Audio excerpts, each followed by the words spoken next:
मैं रोहित भिवंडी में एक धागे की फैक्ट्री में काम करता था।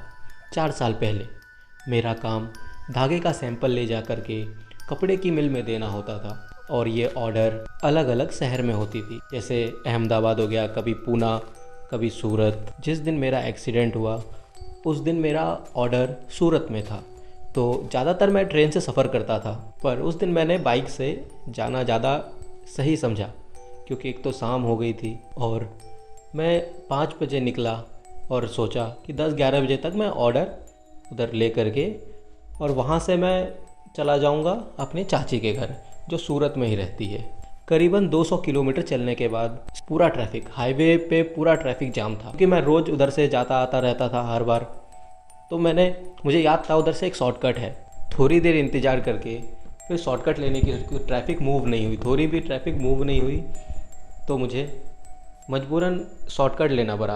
वैसे मुझे शॉर्टकट बिल्कुल पसंद नहीं है, पर मुझे आज ही 12 बजे से पहले वो सैंपल डिलीवर करना था। मैंने अपनी बाइक यू टर्न ली, थोड़ा पीछे जाके, करीबन 1.5 किलोमीटर पीछे जा कर के वहाँ से एक रास्ता गांव हो कर के आगे हाईवे पे मिलता था। शॉर्टकट ले लिया। कुछ दूर चलने के बाद पता चला उस रास्ते पे ना तो ट्रैफिक लाइट है, ना कोई रोशनी का सोर्स है, क्योंकि रास्ता ज़्यादा लंबा नहीं था, 5 मिनट का रास्ता था। तो मैं चलता गया।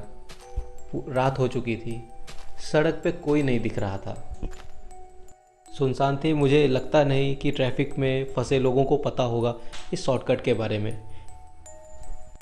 कुछ दूर चलने के बाद मुझे बच्चे की रोने की आवाज़ सुनाई दी। जैसे जैसे मैं आगे जाता गया तो उसकी आवाज़ तेज़ होती गई और वहाँ एक टर्न था जहाँ से मैंने बाइक स्लो की और टर्न लिया, तो मुझे वो बच्चा सामने ही रोड पे बैठा रोता दिख गया। मैंने ब्रेक लगाई और जैसे ही मैंने ब्रेक लगाया, मैंने देखा एक पेड़ से स्कॉर्पियो ठुकी हुई थी और उसके पीछे एक ट्रक ठुका हुआ था। मैं फटाक से अपना स्टैंड लगाया, गाड़ी से उतरा और स्कॉर्पियो की तरफ भागा। मैं सीधा स्कॉर्पियो के ड्राइविंग सीट के पास गया और खिड़की से अंदर देखा। एक आदमी, एक औरत।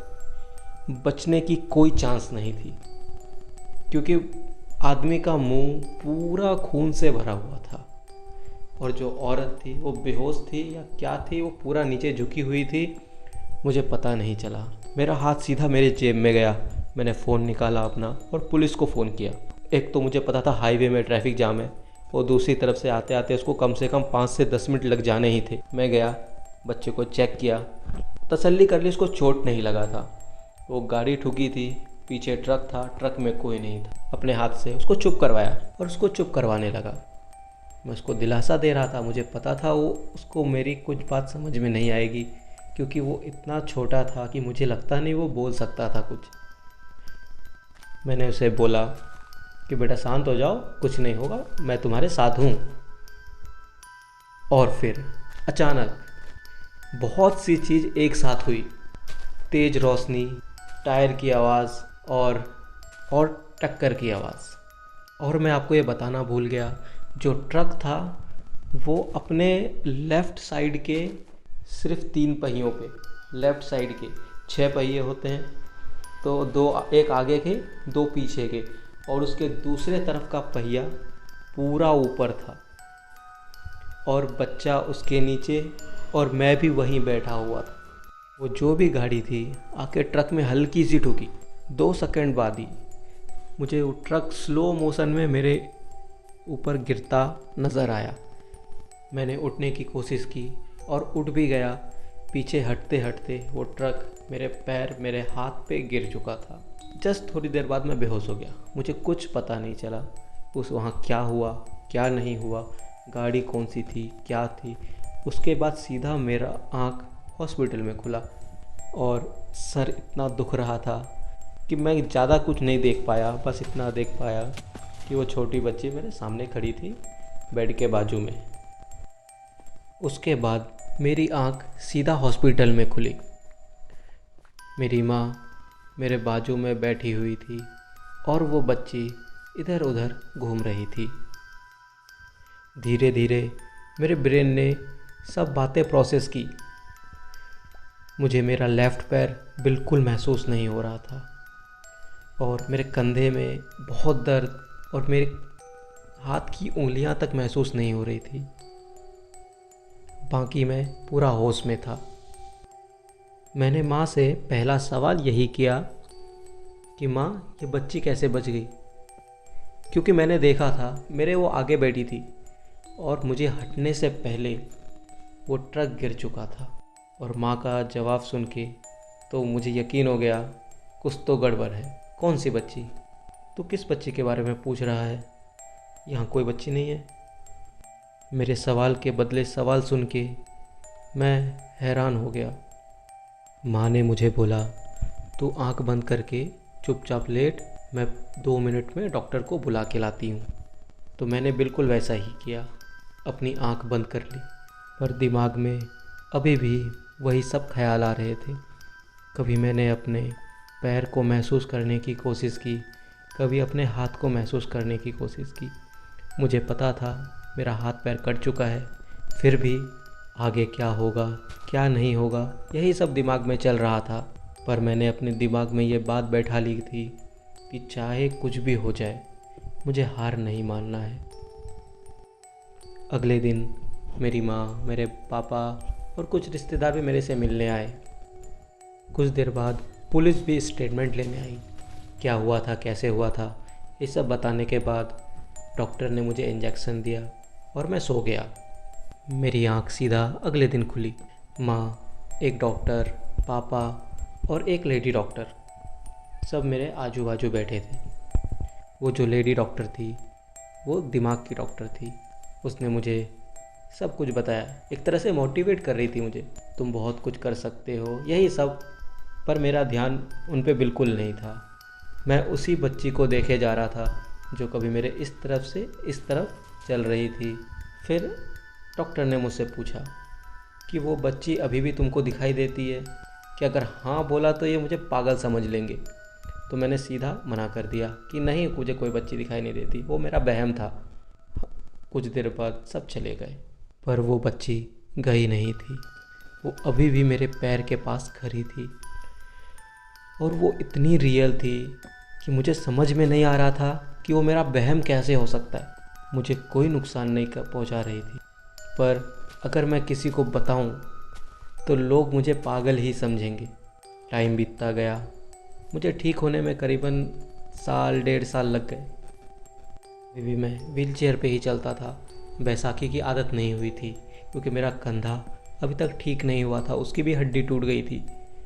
एक दिन की बात है, मेरा गैस का पाइप पुराना होने की वजह से लीक हो गया था और मुझे ये मालूम नहीं था। पर वो बच्ची कभी मेरे पास आती, कभी किचन में जाती, मेरे पास आती, कभी किचन में जाती और घर में कोई नहीं था। लोग अपने अपने काम पे चले गए थे। पापा अभी जॉब करते थे तो वो ऑफिस में रहते थे।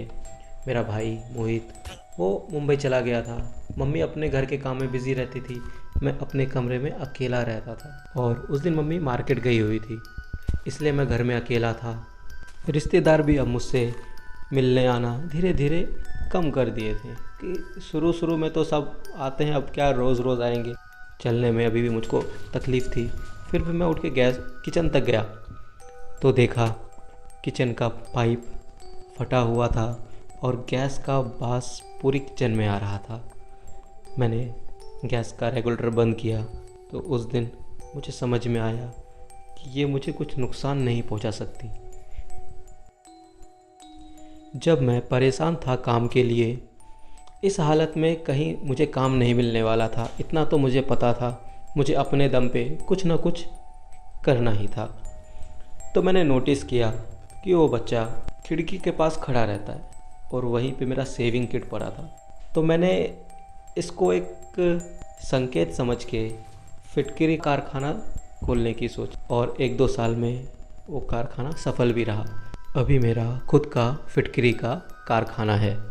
वो बहुत हेल्प करती थी इशारे में, पर मुझे समझना होता था कि वो क्या कहना चाहती है। हाँ, और मुझे ये भी पता था कि ये मेरा वहम है। मैंने लगे रहो मुन्ना भाई देखी है, ये सब मेरा दिमाग सिर्फ इमेजिन कर रहा है। ये बच्ची लगे रहो मुन्ना भाई की गांधी जी जैसी सिर्फ मेरे दिमाग में है, असल में नहीं। पागल तो मैं अपने आप को समझ ही लिया था और मुझे ये एक तरह से पसंद भी था। जब मेरे साथ कोई नहीं था तो ये बच्ची मेरे साथ हुआ करती थी, मेरे साथ मेरी कंपनी के लिए हर समय ये थी। ऐसे ही कुछ महीने और बीते तो डॉक्टर ने बोला थोड़ा चला फिरा किया करो। डॉक्टर ने बोला थोड़ा चलो फिरो, थोड़ा बाहर की हवा लो तो एक्सरसाइज होएगी। मैं कभी कभी शाम को गांव के मैदान में जाके बैठ जाता था जहां बच्चे क्रिकेट खेला करते थे और मैं देखा करता था। उसके कुछ दिन बाद वहां से बिरला मंदिर, हमारे गांव का मंदिर है, उसके पंडित जी वहां से गुजरे। पुजारी जी थोड़ा आगे गए और फिर पीछे आके उन्होंने मुझसे पूछा कि ये तुम्हारे साथ कब से है। मैं हैरान कि ये पहले तो मुझे समझ में नहीं आया बात किससे कर रहे और ये किसके बारे में बोल रहे।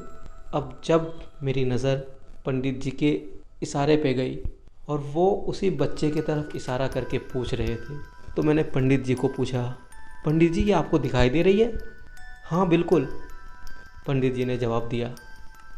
इससे पहले कि मैं कुछ बोल पाता पंडित जी ने कहा कि कल सुबह तुम मंदिर आओ। अगले दिन मैं अपने भाई मोहित, उसकी बाइक पे बैठ के सुबह सुबह मैं मंदिर पहुंच गया। मोहित के कंधे पे हाथ रख करके मैं करीबन 20 सीढ़ियाँ थी मंदिर की, वो चढ़ा और ऊपर की सीढ़ी पे जाके बैठ गया। थोड़ी देर बाद पुजारी जी भी आए। आते ही उन्होंने, वो बच्ची सीढ़ी के नीचे खड़ी थी, इधर उधर घूम रही थी, वो मंदिर में नहीं आई, उसकी तरफ इशारा करके बोले कि ये इसकी दुनिया नहीं है, इसको उसकी दुनिया में जाने दो। ये सुन के मेरा दिल एकदम धक धक करने लग गया, इतनी तेज़ कि मैं क्या बताऊँ।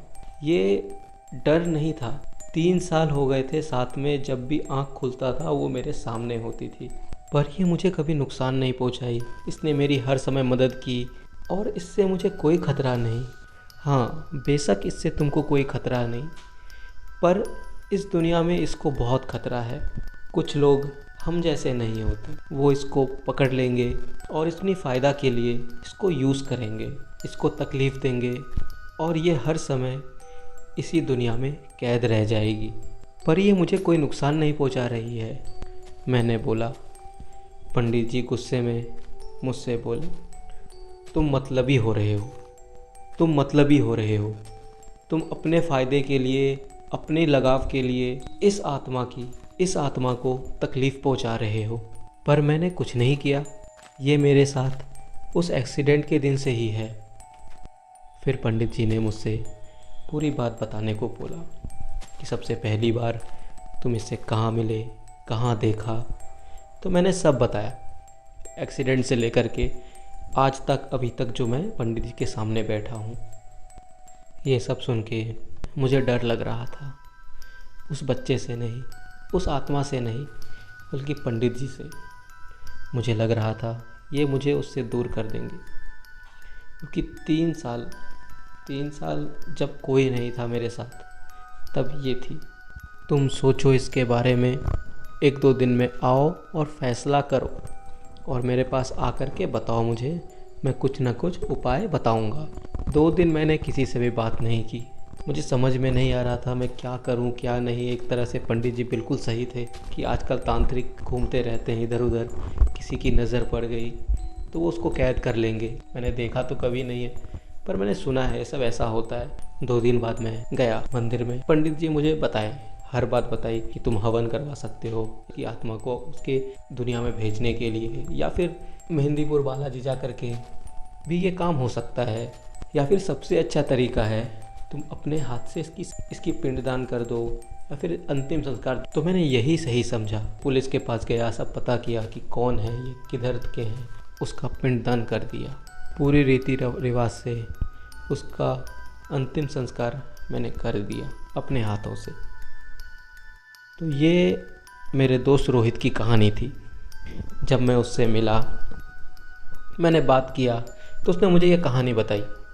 मैंने पूछा कि क्या वो अभी भी तेरे साथ है, तुझे दिखती है? तो उसने अपने पैरों के साइड में देखा, बोला नहीं। अब आप लोग ही बताएं, क्या ये उसकी साइकोलॉजिकल प्रॉब्लम थी वो एक बीमारी है ना, जो मुन्ना भाई में बताया है, कुछ तो है, मुझे नाम इतना मालूम नहीं, मैं स्क्रीन पे लिख दूंगा।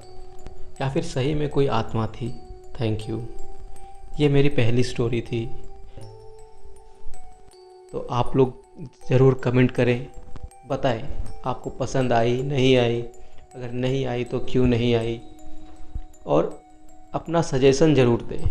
मैं पूरी कोशिश करूँगा कि मैं इम्प्रूव करूँ। अगर पसंद आया तो चैनल को सब्सक्राइब कर लें। धन्यवाद।